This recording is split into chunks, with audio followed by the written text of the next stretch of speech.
नमस्कार, आप सभी का एक बार फिर से स्वागत है आपके अपने YouTube चैनल फिजिकल एजुकेशन अड्डा के ऊपर, जहां आपको फिजिकल एजुकेशन एंड स्पोर्ट्स की हर प्रकार की अपडेट जो है समय समय पे हमारे द्वारा दी जाती है। और हमारी DSSB की जो है 20 डेज 20 प्रैक्टिस सेट की सीरीज चली हुई है, जिसमें हम आपको जो है 100 क्वेश्चंस प्रोवाइड करवाते थे, लेकिन अब इसमें क्वेश्चंस की संख्या को कम किया गया है। और कम करने का कारण ये है कि क्योंकि बहुत सारे स्टूडेंट की एक रिक्वेस्ट आ रही कि साथ ही साथ आंसर बताओ, जिससे बाद में समय वेस्ट ना हो। तो समय वेस्टिंग के चक्कर में हमें क्वेश्चंस की संख्या को कम करना पड़ रहा है, क्योंकि अगर बाद में आंसर मिलवाएं तो हो सकता है स्पीडली वीडियो पूरा हो जाए, लेकिन अब यहाँ पे अगर 10 सेकंड का आपको समय दिया और फिर आंसर बताया तो वही टाइम हो जाएगा। तो इसलिए समय के अभाव को देखते हुए यहाँ पे क्वेश्चंस की संख्या को कम किया गया। सेम रूटीन शाम को जो है यूपी टीजीटी की जो 8 बजे लाइव आपकी एक क्लास होती है, उसमें भी जो क्वेश्चंस की संख्या को कम किया गया है। इसलिए किया गया है वो भी क्योंकि भाई साथ की साथ आंसर बताने की रिक्वेस्ट बहुत सारी आ रही हैं, तो उसके ऊपर बिल्कुल विचार किया गया है। और ये देखते हुए तय किया है हमारी टीम ने कि अब जो है साथ की साथ आपको आंसर जो है बताए जाएं। तो हमारा सीरीज जो है शुरू हो रहा है। आज का वीडियो जो है 3rd जो वीडियो होने वाला है। अच्छे क्वेश्चंस हैं सारे ही और एग्ज़ाम ओरिएंटेड क्वेश्चंस हैं। इसके अलावा आपने हमारी ऐप इंस्टॉल नहीं की है तो उसको इंस्टॉल कर लीजिए, क्योंकि इसकी PDF आपको मिल जाएगी। हमारा जो ऐप है उसको जब आप ओपन करते हो तो फ्री PDF का एक फोल्डर होगा, उसको जब आप ओपन करोगे तो उसमें DSSB TGT प्रैक्टिस सेट लिखा मिलेगा। उसको जब ओपन करोगे तो प्रैक्टिस सेट नंबर 2 और प्रैक्टिस सेट नंबर 3 आपको वहाँ मिल जाएंगे। हाँ, आंसर की आप यहाँ से मैच करोगे, लेकिन ये है कि जो भी नेक्स्ट प्रैक्टिस सेट आएगा वो सारे आपको वहाँ फ्री ऑफ कॉस्ट मिल जाएंगे। और एक कोशिश और की जाए, एक कोशिश करनी है आपको कि इस वीडियो को देखने से पहले आप वहाँ पे उन आंसर्स को करके देखिए, फिर वीडियो को देखिए, आंसर की मैच कर सकते हैं। ऐसे भी आप एक प्रोसेस अपना सकते हैं। सेम यूपी टीजीटी पीजीटी के लिए प्रैक्टिस सेट की PDF आपको वहाँ पे मिलने वाली है सारी। तो ऐप को इंस्टॉल कर लीजिए, ऐप के ऊपर आपको ये PDF मिल जाएगी, उसको आप सोल्व आउट कीजिए, फिर अपनी आंसर की इस वीडियो से मैच कर सकते हैं, या डायरेक्टली यहाँ पे भी देख सकते हैं। अगर वहाँ पे ना देखना चाहते तो भी इट्स ओके। और आपकी तैयारी में आपको कोई कमी लगती है तो DSSB TGT PGT का कोर्स आप बाई कर सकते हैं। वहाँ पे आपको 4000 प्लस ऑब्जेक्टिव टाइप क्वेश्चंस मिलेंगे। और सबसे अच्छी बात पता है इस कोर्स की क्या है? क्वेश्चंस जब भी आप नई PDF खोलते हो किसी पार्ट की तो रिपीट होते हैं क्वेश्चंस, रिवीजन बहुत ज़्यादा है। सबसे अच्छी बात ये, और हमारा main focus objective type questions के ऊपर है। इसके अलावा इंपॉर्टेंट टॉपिक्स के ऊपर PDF वीडियोज भी आपको मिल जाएंगे। कुछ एक मैं गारंटी नहीं दूंगा कि पूरा सिलेबस, लेकिन कुछ एक, क्योंकि समय का अभाव है भाई, बहुत ज़्यादा बिजी शेड्यूल के चक्कर में जो है सारे काम नहीं हो पा रहे हैं। और प्रैक्टिस सेट भी जो है मॉक टेस्ट आए हुए हैं DSSB TGT PGT के, विद इन 2 से 4 डेज के अंदर यूपी TGT PGT के प्रैक्टिस सेट आ जाएंगे। थोड़ा सा वेट हमें वहाँ पे करना पड़ेगा। तो आज का पहला क्वेश्चन आपकी स्क्रीन पे है, देख सकते हैं।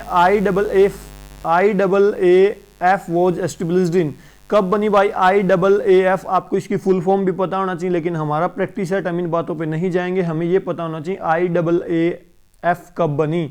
तो इसका राइट आंसर आपको पता होना चाहिए। आप राइट आंसर सोच सकते हैं कि क्या होगा। मैं आपको समय दूंगा 5 सेकंड का या 10 सेकंड का, तो आप उसके हिसाब से सोच लें।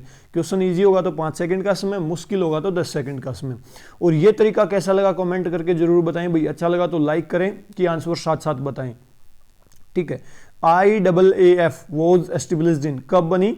1912। आपने मेरे ख्याल से 1912 को ही चुना होगा, दी बेस्ट 1912।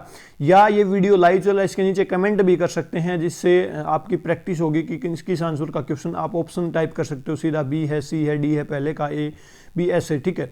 तो पहला क्वेश्चन हमारा पूरा हुआ। इसके बाद first Dronacharya award in boxing was, boxing में पहले द्रोणाचार्य अवार्डी। मोस्ट इंपोर्टेंट भाई, बहुत बार पेपर में क्वेश्चन पूछा जाता है, मोस्ट इंपोर्टेंट। बॉक्सिंग में पहले द्रोणाचार्य अवार्डी कौन थे? Most important question, exam oriented question भाई, मोस्ट इंपोर्टेंट। आपको समय दिया जाता है 5 सेकंड का, क्योंकि ज़्यादा मुश्किल क्वेश्चन नहीं है, इजी क्वेश्चन है। OP भारद्वाज। अगर ओवरऑल मैं आपसे पूछूं कि पहले द्रोणाचार्य अवार्डी कौन थे, तो ओम नाम्बियार। 3 लोगों को एक साथ दिया गया था, तो 3 लोगों में जो पहली बार स्टेज पे जाके जिनको मिला था, ओम नाम्बियार था। 1985 में आपको पता होना चाहिए, ये शुरू हुआ था 1985 में। इसके बाद हम चलते हैं next. Biggest endocrine gland of our bodies, हमारी बॉडी की सबसे बड़ी एंडोक्राइन ग्लैंड पूछा है। सबसे बड़ी एंडोक्राइन ग्लैंड आपको पता होना चाहिए कौन सी है। राइट आंसर को चूज करेंगे आप, जो भी है राइट आंसर को चूज करेंगे तो राइट आंसर क्या होगा, फास्ट, जल्दी से बताइए।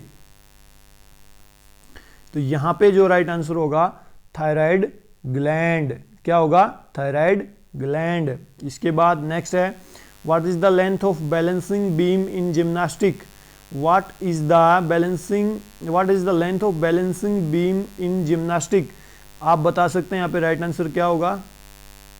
समय दिया जाता है आपको जस्ट 6 सेकंड, 6 सेकंड के बाद राइट आंसर हमारे द्वारा आपको बताया जाएगा। तो यहाँ पे जो राइट आंसर होगा, यहाँ पे राइट आंसर आपका क्या होगा, 500 सेंटीमीटर। कितनी, 500 centimetre. What is the length of balancing beam in gymnastic, कितनी होती है लंबाई, 500 सेंटीमीटर। कितनी होती है, 500 सेंटीमीटर। इसके बाद है next question, which law states that a body at rest will remain at rest unless an external force is applied on it. मतलब कौन सा लॉ ये कहता है कि किसी बॉडी के ऊपर फोर्स लगाया जाएगा, कोई बॉडी रेस्ट में रहती तब तक जब तक के ऊपर कोई बाहरी फोर्स अप्लाई ना किया जाए। कौन सा लॉ ये न्यूटन का कहता है। न्यूटन ने 3 लागतें दी, आपको पता होना चाहिए। तो यहां पे पूछा है कि कोई बॉडी रेस्ट में रहती है जब तक के ऊपर कोई बाहरी फोर्स उसके ऊपर ना लगे। तो कौन सा लॉ है, कौन सा ये लॉ है, इसका फोर्थ ऑप्शन नीचे दिया गया है, नन ऑफ दीज। यहाँ पे देख सकते हैं option A first law of motion, second law of motion, third law of motion. तो ये कौन सा लॉ है, ये होता है भाई, मैं आपको बता देता हूं, first law of motion, first law of motion, first law of motion, याद रखें। इसके बाद है which of the following is an observable phenomenon that is commonly associated with A spinning object. Spinning object के साथ जो फिनोमेनन एसोसिएटेड होता है वो पूछा है आपसे, यहाँ पे राइट आंसर क्या हो जाएगा, 6 नंबर क्वेश्चन में आपको बताना है। 6 नंबर क्वेश्चन में आपको बताना है कि जब कोई चीज स्पिन कर रही होती है एयर के अंदर तो उसके ऊपर कौन सा जो है यहाँ पे फिनोमेनन जुड़ा होता है, उससे आप उसके ऊपर किसका प्रभाव देख सकते हैं। तो यहाँ पे जो राइट आंसर हो जाएगा मैं आपको बता देता हूँ। आपको समय मिलता है यहाँ पे 5 सेकंड का आपको समय मिलता है। तो राइट आंसर को आपको चूज करना, तो उसके ऊपर जो इफेक्ट होता है वो मैग्नेस इफेक्ट होता है। मोस्ट इंपॉर्टेंट क्वेश्चन है भाई, ये मोस्ट इंपॉर्टेंट क्वेश्चन है। डीएसएसबी में आ सकता है एग्जाम में, डीएसएसबी में आ सकता है एग्जाम में, डीएसएसबी में आ सकता है एग्जाम में, बिल्कुल इस क्वेश्चन को ध्यान में रखें। इसके बाद है total time period of training is called, total time period of training is called. यहाँ पे राइट आंसर आपको चूज करना है, very very important question, total time period of training is called. जो ट्रेनिंग का टोटल टाइम पीरियड होता है उसको आप क्या बोलोगे, उसको आप क्या बोलोगे। 7 नंबर क्वेश्चन में राइट आंसर आपका हो जाएगा, राइट आंसर क्या होगा आपका, राइट आंसर क्या हो जाएगा आपका, ट्रेनिंग वॉल्यूम, ट्रेनिंग वॉल्यूम। अच्छा यहाँ पे ये training density, training frequency, training intensity, intensity होता है कितनी स्पीड से आप वर्कआउट कर रहे हो, डेंसिटी कितना आप रेस्ट ले रहे हो बीच में वर्कआउट के, फ्रीक्वेंसी कितनी बार कितनी देर में वो रिवाइज हो रही है वो चीज़, बार बार फ्रीक्वेंसी, ठीक है। ये सारी चीज़ें आपको याद रखनी है। इसके बाद है what is the appropriate size of eukaryotic cell. Eukaryotic cell का जो है साइज पूछा है, तो यहाँ पे आपको राइट आंसर चूज करना है, यहाँ पे आपको राइट आंसर चूज करना है, यहाँ पे आपको राइट आंसर जो चूज करना है, what is the appropriate size of eukaryotic cell. Eukaryotic cell का जो है एप्रोप्रिएट साइज पूछा है, तो यहाँ पे आपको राइट आंसर को चूज करना है। तो यहाँ पे राइट आंसर मैं आपको बता देता हूँ, यहाँ पे राइट आंसर मैं आपको बता देता हूँ, यहाँ पे राइट आंसर हो जाएगा 1 सेंटीमीटर से 5 सेंटीमीटर, 1 सेंटीमीटर से 5 सेंटीमीटर। याद रखें एग्जामिनेटरी डीएसएसबी में आ सकता है। इसके बाद है which major organ lies deep to the right hypochondriac region. Hypochondriac region में जो आपके ऑर्गन्स होते हैं वो कौन से होते हैं, तो यहाँ पे आपको राइट आंसर चूज करना है। तो यहाँ पे आपको समय मिलता है सिर्फ 5 सेकंड का, 5 सेकंड में आपको राइट आंसर जो है बताना है, 5 सेकंड में आपको राइट आंसर जो है बताना है। तो यहाँ पे राइट आंसर आपका क्या हो जाएगा, यहाँ पे आपका राइट आंसर क्या हो जाएगा, यहाँ पे आपका राइट आंसर हो जाएगा option A. Option A liver. Liver कहां पे स्थित होता है? लीवर कहां पे स्थित होता है? हाइपोकॉन्ड्रियन रीजन के अंदर। इसके बाद 10 number question, process that involve in manager meeting regularly and interacting with workers to review their work is called. वो प्रोसेस पूछी है आपसे, process that involve a manager meeting regularly and interacting with workers to review their work is called. मतलब ऐसी meeting जिसमें manager शामिल हो regularly और वो वर्कर्स के साथ इंटरेक्ट कर रहा हो, तो वो क्या कहलाएगी भाई? वो क्या कहलाएगी? वो क्या कहलाएगी? वो मीटिंग रेगुलरली जिसके अंदर मैनेजर शामिल होता है और वर्कर्स के साथ इंटरेक्ट करता है और उनके कार्य को देखता है, ये क्या कहलाएगी? ये क्या कहलाएगी? यहाँ पे राइट आंसर हो जाएगा, राइट आंसर आपको चूज करना है। ऑप्शन 3 दिए गए हैं, लीडरशिप, स्टाफिंग, सुपरविजन। तो यहाँ पे राइट आंसर क्या हो जाएगा? यहाँ पे राइट आंसर हो जाएगा सुपरविजन। वीडियो अच्छा लग रहा हो तो लाइक जरूर करें भाई। इसके बाद next question, very easy question, what is the formula for calculating total number of match in a knockout tournament? Knockout tournament में total number of match calculate करने का जो है आपसे पूछा है फार्मूला। तो यहाँ पे राइट आंसर आपको चूज करना है, यहाँ पे आपको राइट आंसर चूज करना है। जो भी ऑप्शन आपको अप्रोप्रिएट लग रहा है उसको चूज कीजिए, जो भी ऑप्शन आपको राइट लग रहा है उसको चूज कीजिए। तो यहाँ पे राइट आंसर हो जाएगा ऑप्शन ए। यहाँ पे राइट आंसर क्या हो जाएगा? Option A. Next very important question, very important question next, international yoga day is celebrated on. International yoga day कब सेलिब्रेट किया जाता है? इंटरनेशनल योगा डे कब सेलिब्रेट किया जाता है? Most important question, international yoga day कब सेलिब्रेट किया जाता है? मोस्ट इंपॉर्टेंट क्वेश्चन, 21 जून को भाई। इंटरनेशनल योगा डे कब सेलिब्रेट किया जाता है? इंटरनेशनल योगा डे कब सेलिब्रेट किया जाता है? 21 जून। इंटरनेशनल योगा डे कब सेलिब्रेट किया जाता है? 21 जून। 21 जून को इंटरनेशनल योगा डे सेलिब्रेट किया जाता है। 21 जून को इंटरनेशनल योगा डे सेलिब्रेट किया जाता है। इसके बाद what is the colour of plasma? Most important question, what is the colour of plasma? Most important question, what is the colour of plasma? Most important question, what is the colour of plasma?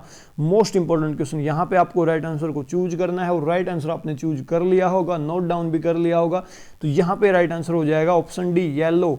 Option D yellow. Yellow colour किसका होता है? Plasma का। Plasma का colour कैसा होता है? Yellow. ठीक है, दोनों बातें आपको याद रखनी है। येलो कलर किसका होता है? प्लाज्मा का। प्लाज्मा का रंग कैसा होता है? येलो। इसके बाद है 14 नंबर क्वेश्चन, 14 नंबर क्वेश्चन आपकी स्क्रीन पे है।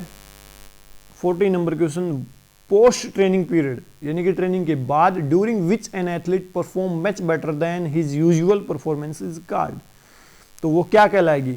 मतलब post training period, post training के बाद कोई एथलीट अपनी नॉर्मल परफॉर्मेंस से बेहतर परफॉर्मेंस देता है तो वो क्या कहलाएगा? वो क्या कहलाएगा? वो क्या कहलाएगा? यहाँ पे आपको राइट आंसर चूज करना है। वो क्या कहलाएगा? मोस्ट इंपॉर्टेंट क्वेश्चन, वो क्या कहलाएगा? वो क्या कहलाएगा? 4 ऑप्शन दिए गए हैं। पहला सुपर कंपनसेशन, दूसरा एक्मलाइजेशन, पहला है सुपर कंपनसेशन, दूसरा एक्मलाइजेशन, तीसरा है periodization, fourth and none of these. Fourth and none of these. तो यहाँ पे राइट आंसर आपको चूज करना है। तो राइट आंसर यहाँ पे क्या हो जाएगा? Super compensation. सुपर कंपनसेशन मतलब कोई खिलाड़ी ट्रेनिंग के बाद अपनी परफॉर्मेंस अच्छी देता है। ट्रेनिंग के बाद कोई खिलाड़ी अपनी परफॉर्मेंस अच्छी देता है, पहले से नॉर्मल से बेहतर देता है, तो वो क्या कहलाएगा? Super compensation. यहाँ पे 1-2 वर्ड और नजर आ रहे हैं। पीरियडाइजेशन क्या होता है? ट्रेनिंग का शेड्यूल होता है कि कब कौन सी ट्रेनिंग क्या करना है, पूरे साल का शेड्यूल होता है। एक्मलाइजेशन लोड के, जो ट्रेनिंग लोड दिया जा रहा है उसको अडेप्ट कर लेना, उसके लिए अनुकूलन हो जाना, वो एक्मलाइजेशन कहलाता है। भाई जैसे कोई एथलीट 8000 फीट की हाइट पे ट्रेनिंग करने जा रहा है और वहां पे जाके वो कंडीशनिंग कर लेता है तो वो एक्मलाइजेशन कहलाता है। लेकिन परफॉर्मेंस इंप्रूव हो रही है और ट्रेनिंग के बाद बेस्ट अपनी परफॉर्मेंस दे रहा तो वो क्या कहलाएगा? Super compensation. वो क्या कहलाएगा? Super compensation. इसके बाद next question, in which year physical education was added as a compulsory subject in school? In which year physical education was added as a compulsory subject in school? In which year physical education was added as a compulsory subject in school? आपको बताना है कि कौन से year में physical education को compulsory subject बना दिया गया था स्कूलों में।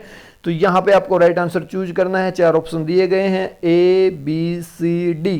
ए बी सी डी। तो राइट आंसर आपका क्या हो जाएगा, राइट आंसर आपका क्या हो जाएगा, राइट आंसर यहाँ पे आपका मैं बता देता हूँ, ये हो जाएगा 1965-66 में भाई, 1965-66 याद रखें, 1965-66, 1965-66। इसके बाद है which wave show intensity of heart rate, intensity of heart rate को देखने के लिए कौन सी वेव का प्रयोग किया जाता है, कौन सी वेव का प्रयोग किया जाता है, या कौन सी वेव जो है इंटेंसिटी ऑफ हार्ट रेट दिखाती है, हार्ट रेट की इंटेंसिटी को कौन सी वेव के द्वारा आप देख सकते हैं, कौन सी वेव के द्वारा आप देख सकते हैं। तो यहाँ पे राइट आंसर हो जाएगा option B, QRS wave, QRS wave, QRS wave.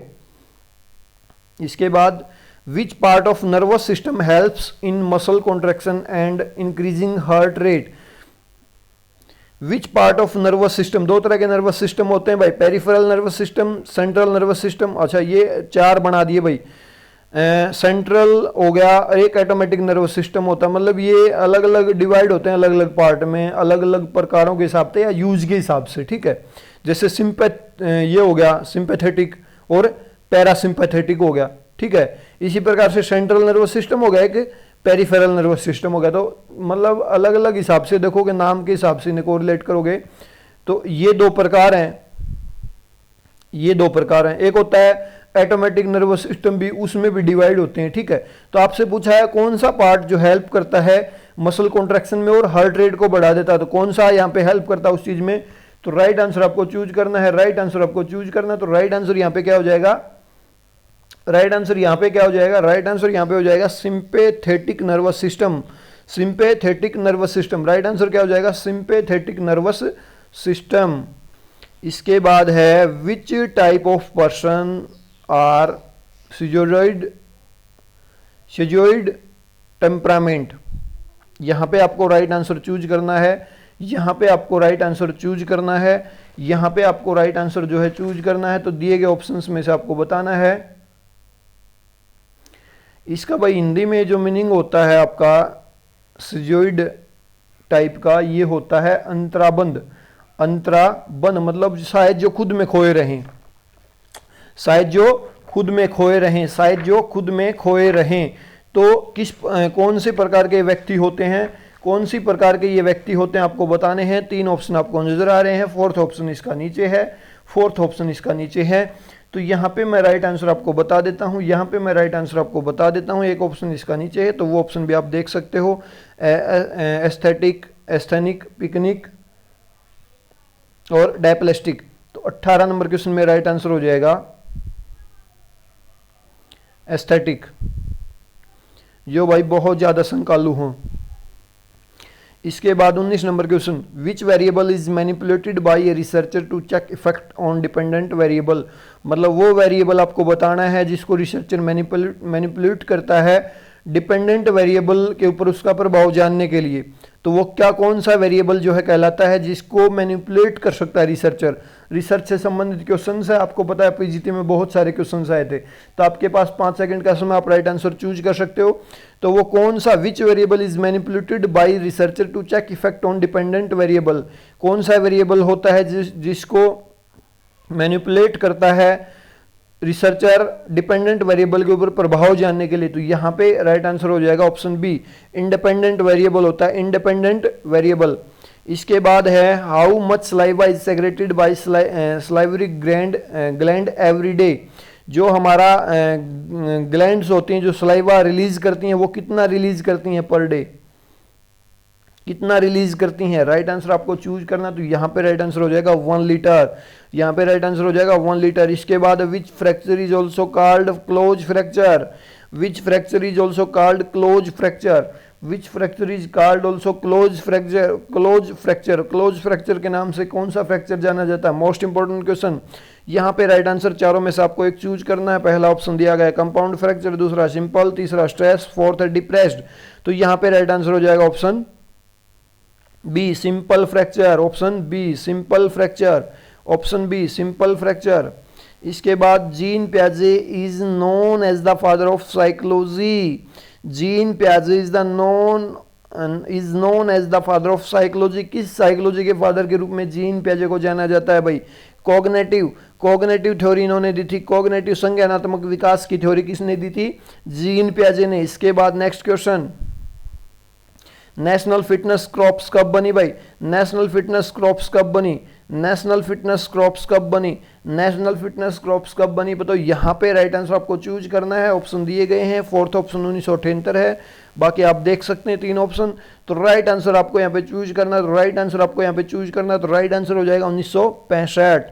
1965।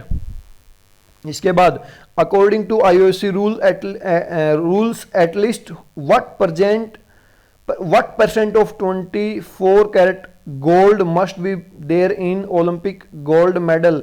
ये बाई टाइपिंग मिस्टेक है, यहाँ पे जी आएगा gold. Gold must be there in Olympic gold medals. तो ओलंपिक जो गोल्ड मेडल होता है कितना परसेंट उसके अंदर जो है 24 कैरेट गोल्ड होना चाहिए भाई। तो यहाँ पे राइट आंसर क्या हो जाएगा? यहाँ पे राइट आंसर क्या हो जाएगा? यहाँ पे राइट आंसर क्या हो जाएगा? यहाँ पे राइट आंसर क्या हो जाएगा 24 नंबर क्वेश्चन में? यहाँ पे राइट आंसर 24 नंबर क्वेश्चन में क्या हो जाएगा? यहाँ पे राइट आंसर 24 नंबर क्वेश्चन में हो जाएगा ऑप्शन ए 1.34%। 1.34%। इसके बाद 25 नंबर क्वेश्चन आपकी स्क्रीन पे, विच ऑफ द फॉलोइंग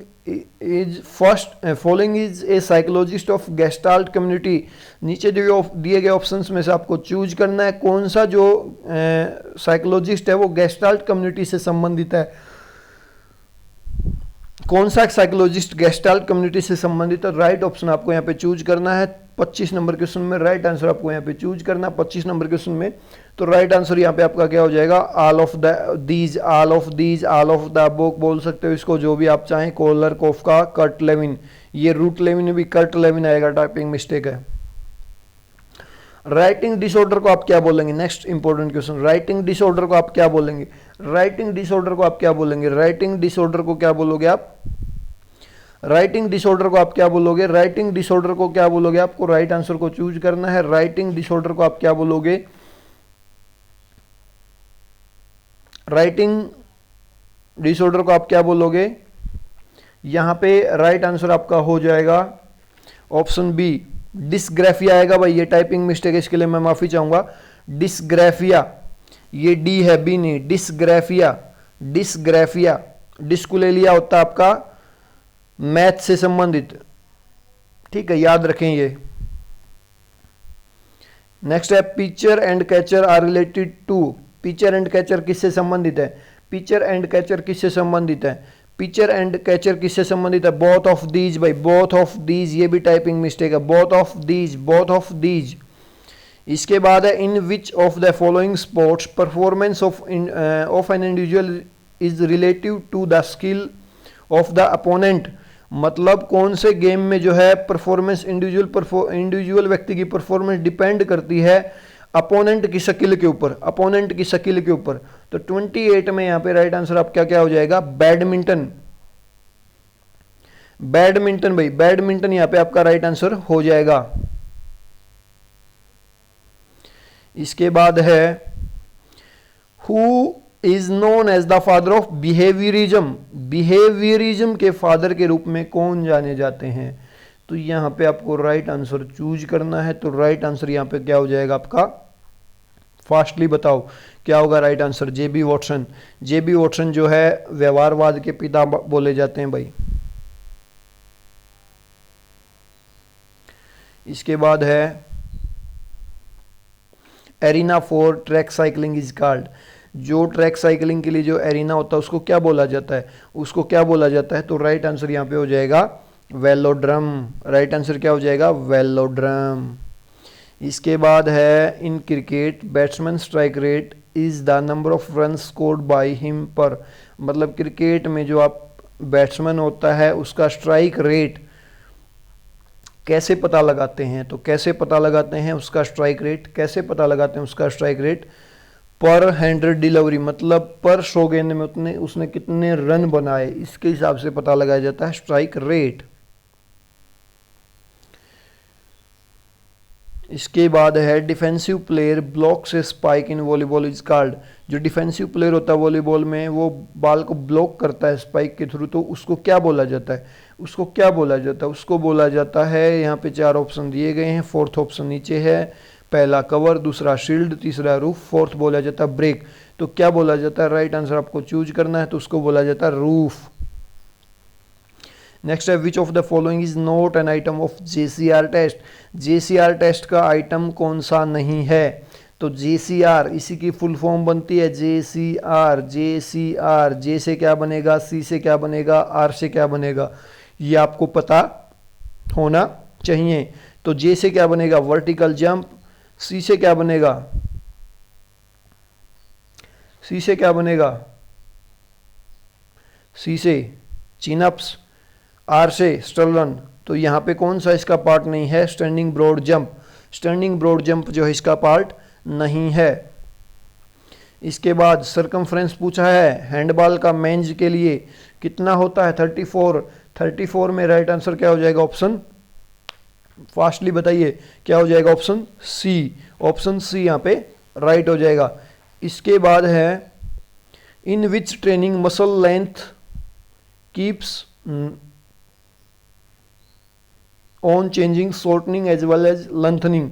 तो कौन सा जो ट्रेनिंग होती है जिसमें मसल्स की लेंथ चेंज होती, छोटी होती फिर बड़ी होती हैं, शॉर्टनिंग एंड लेंथनिंग। तो कौन सा वो ट्रेनिंग मेथड होता है, तो यहाँ पे राइट आंसर हो जाएगा आइसोटोनिक। यहाँ पे राइट आंसर हो जाएगा आइसोटोनिक।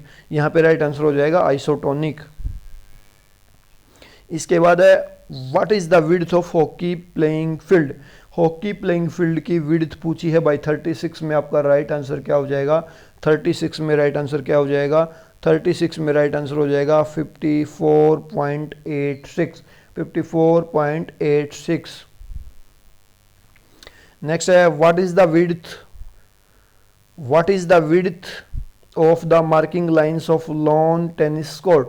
लॉन टेनिस कोर्ट में जो मार्किंग की जाती है लाइंस की, उनकी विड्थ पूछी है। तो यहाँ पे राइट आंसर आपको पता होना चाहिए, फोर्थ ऑप्शन डी 10 सेंटीमीटर है, ए है 3 सेंटीमीटर, बी है 5 सेंटीमीटर, सी है 7.5 सेंटीमीटर। तो यहाँ पे राइट आंसर क्या हो जाएगा, ऑप्शन बी 5 सेंटीमीटर। इसके बाद जॉइंट बिटवीन 1 एंड 2 सर्वाइकल वर्टेब्राजीज, जो जॉइंट होते हैं एक से दूसरी सर्वाइकल के बीच सॉरी, वो कौन से प्रकार का जॉइंट जो है होता है आपका, 38 में राइट आंसर हो जाएगा option A pivot joint. A, option A pivot joint, option A pivot joint, option A pivot joint, जो हमारी नेक का जॉइंट होता है भाई वो। इसके बाद है which of the following causes A high angle of rebound. High angle rebound का कारण क्या होता है, रिबाउंड जो है बास्केटबॉल के अंदर होता है, हाई एंगल का रिबाउंड होने का कारण क्या होता है, तो यहाँ पे राइट आंसर क्या हो जाएगा 39 में ऑप्शन सी, बैक स्पिन के कारण जो है हाई रिबाउंड आता है, बैक स्पिन भाई याद रखें। इसके बाद है what is the height of hurdle in 100 metre hurdle women sorry what is the height of hurdles in 100 metre hurdle women event. Hurdle women की जो इवेंट होती है 100 मीटर की, उसकी हाइट पूछी है। तो यहाँ पे राइट आंसर क्या हो जाएगा, यहाँ पे राइट आंसर क्या हो जाएगा, ऑप्शन बी। यहाँ पे राइट आंसर क्या हो जाएगा, ऑप्शन बी। यहाँ पे राइट आंसर क्या हो जाएगा, ऑप्शन बी। नेक्स्ट है which tissue covers hollow organs in the body. तो कौन सा टिश्यू जो है होलो ऑर्गन्स को कवर करता है बॉडी के अंदर, तो यहाँ पे राइट आंसर हो जाएगा epithelial tissue, epithelial tissue. Next है which leukocyte release heparin in blood. कौन सी जो ल्यूकोसाइट है वो हेपरिन को रिलीज करती है ब्लड के अंदर, तो ब्लड के अंदर कौन सी जो है ल्यूकोसाइट रिलीज करती है हेपरिन को, यहाँ पे राइट आंसर हो जाएगा बोसोफिल, बोसोफिल। नेक्स्ट है which of the following is beyond to the scope of discussion on health. कौन सा जो है हेल्थ के ऊपर डिस्कशन करने से बाहर की चीज है, बाहर की चीज है। 43 में राइट आंसर क्या हो जाएगा, ऑप्शन ए डेथ। डेथ के ऊपर आप कोई डिस्कशन नहीं कर सकते, हेल्थ के बाहर की चीज है भाई। Leprosy is caused by, leprosy किससे होता है, लेप्रोसी इज काज्ड बाय 44 में राइट आंसर आपका क्या हो जाएगा, option A bacteria, option A bacteria. इसके बाद next question, maximum amount of oxygen a person can utilize during intense workout is called। maximum amount of oxygen a person can utilize during intense workout is called क्या कहलाएगा, क्या कहलाएगा, 45 में right answer हो जाएगा VO2 max. 45 में right answer हो जाएगा VO2 मैक्स। नेक्स्ट है which of the following is a neurotransmitter. Neurotransmitter का उदाहरण पूछा है, कौन सा इनमें से न्यूरोट्रांसमीटर है। 46 में आपको राइट आंसर बताना। 4 ऑप्शन है, फोर्थ ऑप्शन नीचे है, ऑल ऑफ द अबव है, डोपामिन है, गाबा है, हिस्टामिन है। तो यहाँ पे राइट आंसर हो जाएगा all of these, all of the above इसका बोल सकते हो। नेक्स्ट है Isthmian games were held in honour of. Isthmian जो गेम्स थे किसके सम्मान में आयोजित किए जाते थे। 47 नंबर आपकी स्क्रीन पे क्वेश्चन है, वो किसके सम्मान में, पोजिडियन देवता के सम्मान में भाई, पोजिडियन देवता के सम्मान में। इसके बाद नेक्स्ट है LNCP Trivendrapuram was established in, किस साल में जो है LNCP की त्रिवेंद्रपुरम की जो ब्रांच है वो ओपन की गई, तो कब ओपन किया गया, वहां पे 48 में राइट आंसर हो जाएगा 1985 में, 1985 में। नेक्स्ट है विजेंद्र सिंह किस गेम से बिलोंग करते हैं। विजेंद्र सिंह किस गेम से बिलोंग करते हैं, तो यहाँ पे राइट आंसर क्या हो जाएगा, बॉक्सिंग। यहाँ पे राइट आंसर क्या हो जाएगा, बॉक्सिंग। नेक्स्ट है which of the following instrument is not used during anthropometric measurement. कौन सा जो इक्विपमेंट नहीं यूज किया जाता है एंथ्रोमेट्रिक मेजरमेंट के दौरान, तो कौन सा यूज नहीं किया जाता, तो राइट आंसर यहाँ पे क्या हो जाएगा, राइट आंसर यहाँ पे क्या हो जाएगा, स्फिग्मोमैनोमीटर, स्फिग्मोमैनोमीटर, क्योंकि इससे ब्लड प्रेशर नापते हैं भाई। ठीक है, तो ये थे आज के 50 क्वेश्चंस प्रैक्टिस सेट। आपको कैसे लगे भाई, ये तरीका कैसा लगा कमेंट करके ज़रूर बताएं। अच्छा लगा तो वीडियो को लाइक कर दें, ना लगा हो तो डिसलाइक कर दें। चैनल पे पहली बार विजिट करें तो चैनल को सब्सक्राइब कर दें, बेल आइकन को प्रेस कर लें। अगर ऐप अभी तक आपने इंस्टॉल नहीं की है तो उसको भी इंस्टॉल कर लें, क्योंकि वहाँ पे आपकी कोई भी अपडेट जो है मिस नहीं होती है। वीडियो के डिस्क्रिप्शन में फिजिकल एजुकेशन अड्डा ऐप का लिंक है, उसको आप इंस्टॉल कर सकते हैं, डाउनलोड कर सकते हैं और फिजिकल एजुकेशन से जुड़ी हर छोटी बड़ी जानकारी अपने पास रख सकते हैं। अभी के लिए इस वीडियो में इतना ही। वीडियो को लास्ट तक देखने के लिए आप सभी का बहुत बहुत धन्यवाद। Thank you.